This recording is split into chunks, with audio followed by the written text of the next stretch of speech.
बिस्मिल्लाहिर्रहमानिर्रहीम। अस्सलाम वालेकुम दोस्तों, आज हम नई वीडियो के साथ आपकी खिदमत में फिर से हाज़िर हैं। दोस्तों, आज हम दांतों और मसूड़ों से खून के इलाज पर बात करेंगे।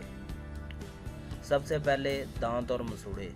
अमूमन दांत और मसूड़े में दर्द कीड़ा लगने की वजह से होता है। कभी मसूड़ों में वम आ जाता है जिसकी वजह से दांत ख़राब हो जाते हैं और खून आना शुरू हो जाता है, जिसकी वजह से मुंह में छाले और ज़ख़म भी हो जाते हैं। नुस्खा और इलाज। नंबर 1, कलमंजी 1 चाय का चम्मच। नंबर 2, शहद का 1 चम्मच। नंबर 3, पानी 2 गिलास।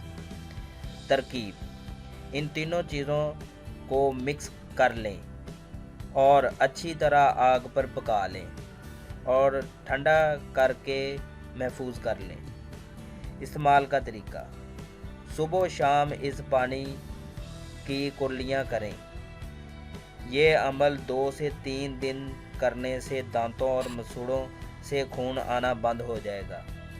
तो उम्मीद है दोस्तों आपको ये वीडियो पसंद आई होगी। इस वीडियो को लाइक करें, शेयर करें और मज़ीद वीडियोज़ के लिए हमारा चैनल सब्सक्राइब करें।